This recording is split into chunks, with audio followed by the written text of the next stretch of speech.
It's 4 days after my dad's passing, and I didn't think I could hold it all. Hospice, heartbreak, saying goodbye more than 10 times, celebrating my daughter's 11-year-old birthday, holding the family together. But I found a grounding method that changed everything. This video isn't about grief. It's about how I built emotional resilience during my most painful time in my life. Every week brought a new reality. I had to learn how to stay present in those moments I really wanted to run away from. And I tell you, there are some times I really wanted to run away. And if you are in a stretch season right now, where life feels uncertain, raw, or just too much, then this video is for you. I want to show you what helped me stay grounded through it all. Hey, my name is Camilla. I am a corporate advisor turned into a leadership and success coach and mentor, helping high-performing women achieve greater results, unleash their full potential, trust in themselves, love themselves more, and enjoy life to the fullest by building a deeper relationship with themselves. On this channel, I share tools to help you unleash your full potential and become the calm, safe, confident woman at work, at home, and in every relationship that matters. Let's get started. I used to stuff my emotions. I used to run away from my emotions. I used to numb. I love chocolate. In some periods in life, I enjoyed too much chocolate. And I also sometimes found myself drinking too much alcohol to ignore my emotions. And sometimes I could even be that iron woman saying, well, it doesn't really impact me, even though it impacted me a lot. But during my dad's passing, I learned to sit with my emotions, and it wasn't easy. I vividly recall the first time I said, now you do it. In the hospital where I shared how much I loved him. It's very emotional when I share, because how often do you really tell other people how much they mean to you, how much you love them, what an impact they have made on your life? That's very, very deep. And it's all about also about sitting with your emotions when you get vulnerable, when you cry. And oftentimes people do not share what they really feel because they do not allow themselves to cry. But crying is a good thing. Crying is also healing. I learned to sit and I feel my emotions. And in the last couple of weeks when we were in hospice, and hospice turned into my second home and my office, I had some really deep conversations with the staff. And as I mentioned in the other video, is that there is no wrong emotion. As long as you honor your emotions, that is good, but don't stuff your emotions. And that's really where the strength started. So what happened? Every week shifted to a new normal. And I can only see this from connecting the dots, looking backwards. And I think that's what Steve Jobs said. You can only connect the dots when looking backwards, because when you're in it, you're in it. And there was good times, there were bad times. And towards the end, it got worse. But a new normal. Then it got worse and a new normal. And I just had to adjust what I'm teaching my clients. And the tool that I've really been using is to continuously adjust and to recalibrate.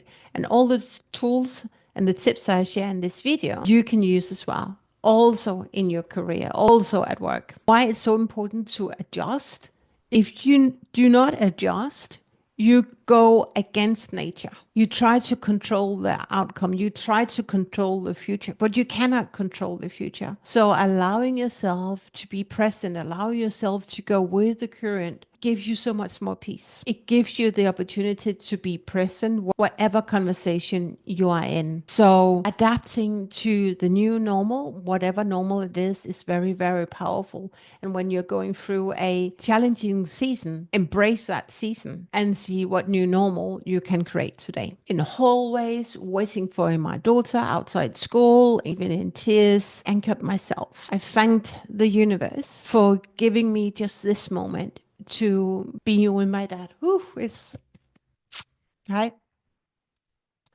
But that was a very big breakthrough for me to actually anchor myself with one hand on my chest and a deep breath and just say, thank you for this moment, for this new opportunity I have to be with my dad. Even though, as I mentioned before, it got worse, but that was a new normal. Rather than being frustrated about it all, rather than wanting him, just wish it was over, I actually allowed it myself to ground myself in the moment. It changed everything. And this is where I reset. Oh, this is deep. What I learned at hospice, and I wrote an email to my community a couple of days ago, is that I learned more in being in a hospice for 1 month than actually doing leadership for more than 30 years. Grief begins long before death. If you're in a season like I just been or know someone, then you want to understand what's waiting wound is about. Waiting wound is when the dying is in deep sleep. And it's actually a bigger stressor than the death itself. Having completed the training to become a certified coach, I know that the biggest stressor is death. And the second biggest stressor is divorce. And I got a teachers in both of these topics. But what I learned from spending 1 month in hospice, and particularly when my dad was in deep sleep, that deep sleep, where the situation got worse and stabilized, got new normal, that's what we call it, the waiting wound. And it's starting to be acknowledged as a bigger stressor than actually the death itself. And the way I navigated the waiting wound was to recalibrate my calendar, take client calls from hospice, knowing what was most important to achieve that day. And every morning, I want you to acknowledge and honor the situation you are in. Also remember, if you have a team member who have faced a waiting wound, give people the space to rejuvenate, to fill up their energy cup, because that is so important. Knowing that the waiting wound was a big stressor made me feel relaxed. I didn't feel stressed. In hindsight, I can see that, yes, I was stressed because I missed some appointments. I didn't read all the emails properly. I didn't read all the SMS properly, but that's just normal. As one of the staff members says, you're just very normal, Camilla. And I want you to know that you're normal too. What I learned during my dad's passing is that I stopped trying to fix the situation and I allowed it myself to show up fully. Ooh, this is deep. In the beginning, I gave him, my dad, Dr. Joe Dispenza meditation. Listen to this, because holding the space. I didn't want him to die. I didn't want him to die. But then there comes a point where you just face that there is no more power within. And that was the moment I reset again. That was the moment where I, without me really knowing, turned up my emotional resilience, because I chose to show up fully. Leading became about holding this space and be with my dad, not having the answers, and telling him how much I love him. And leading with love and not control is something that makes you stronger, because you're trusting the process. You love each and every moment that you have, and you let go of being in control. And that's definitely something that you can apply in leadership, to be fully present.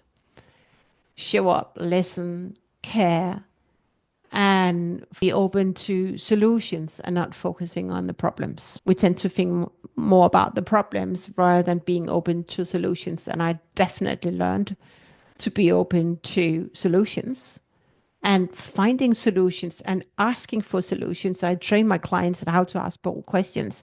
I tell you, I have asked so many bold questions over the last month because I was curious about what is the next solution? What does that mean? I didn't focus on the problem. And that helped me stay sane. It helped me feel grounded. It helped me enjoy more of the process. After the loss, and something really interesting, I allowed it myself to breathe.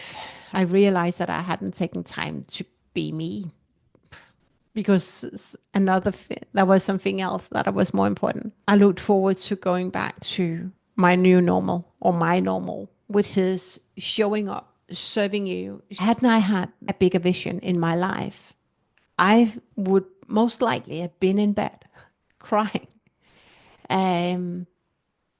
being so devastated about the loss. Having something that puts your heart on fire, find your bigger purpose, will help you circle back to your normal faster than if you do not have something that lights you up.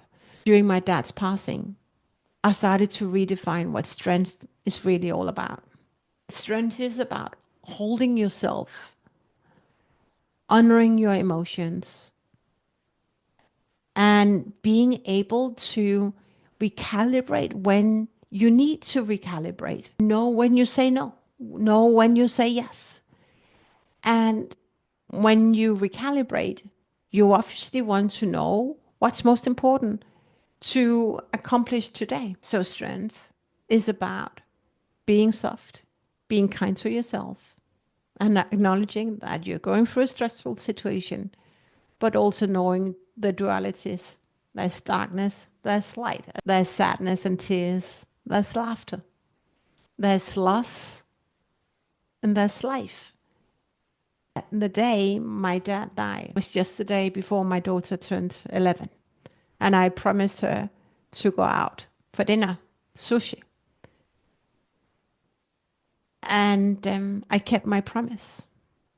And that was very powerful to experience, that I could actually hold both loss and life in my hand at the same time.